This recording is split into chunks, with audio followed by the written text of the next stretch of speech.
Thailand continues to attack Cambodia after ASEAN peace effort falters. A day before the General Border Committee meets to discuss a ceasefire, Thailand intensified shelling on Cambodian border provinces, including populated areas, escalating the conflict in a bid to strengthen its position before peace negotiations commence. One of the hardest-hit targets yesterday was Banteay Menchie Province's Phuket City, a bustling business hub, the largest border crossing, and one of the most populated areas neighboring Thailand. Cambodia and Thailand had agreed on Monday to convene the Joint General Border Committee, GBC, today to discuss a peaceful resolution to the conflict. This was reached at the special ASEAN foreign ministers meeting on the current situation between Cambodia and Thailand held in Kuala Lumpur the same day.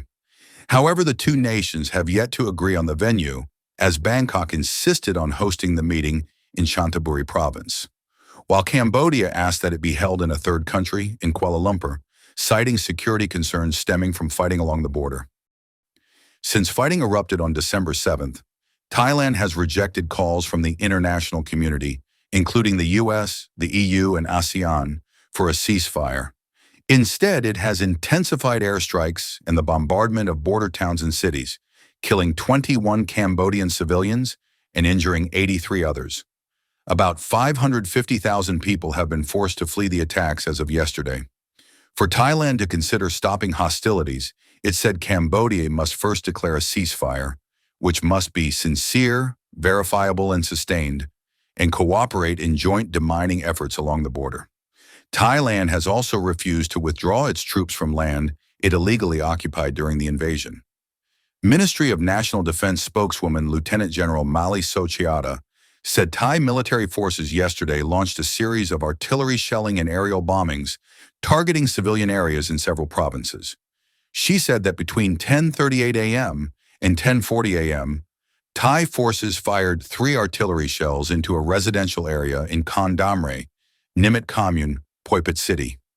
At 1:37 p.m., the Thai military continued shelling, firing 4 rounds into a densely populated residential area in Stoengbat village, Psar Kandal commune of Phuket. This was followed at 2:07 p.m. by an additional artillery round fired into the same civilian area in Stoengbat village. Lieutenant General Sochiata added that from 2:30 p.m. to 3:10 p.m., Thai forces deployed F-16 fighter jets to conduct aerial strikes, dropping 6 bombs in the area of Kul 8, Suriam Commune, Chom Kasant District, Prea Vihar Province. At 3:25 p.m., Thai military units again fired multiple artillery shells into a densely populated residential area in Odrov District, Phuket City, Banteay Menchie Province. The shelling continued at 4:10 p.m., when Thai forces fired 10 more artillery shells into the same civilian areas. The ministry expressed grave concern over the repeated attacks on civilian areas and reiterated its call for respect for international humanitarian law, particularly the protection of civilians and civilian infrastructure. The Cambodian forces continue to monitor the situation closely and stand strong, brave, and vigilant in fulfilling their duties to protect the territorial integrity of Cambodia. We will protect our dignity with courage and unwavering resolve at any cost and without succumbing to coercion or intimidation in any form, she said.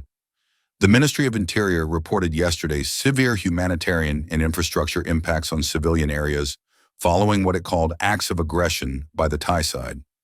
It said that between 7 a.m. and 1 p.m. yesterday, various types of munitions were fired into civilian areas.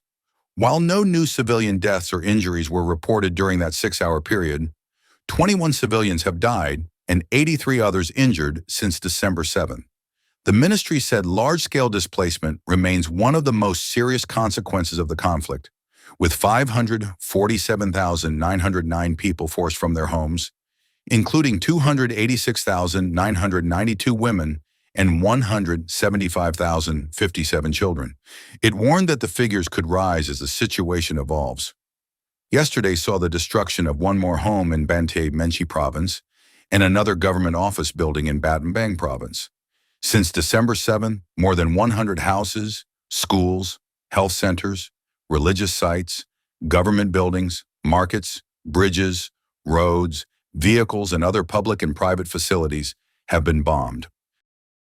The ministry noted that while Cambodian forces were defending the country's territorial integrity, the special ASEAN foreign ministers meeting on the situation between Cambodia and Thailand concluded with a statement highlighting prospects for resuming the ceasefire and returning to the Cambodia-Thailand Joint Declaration for Peace. It said it supported ASEAN's call for continued efforts to end hostilities and welcomed preparations for the General Border Committee today to discuss the implementation and verification of a ceasefire.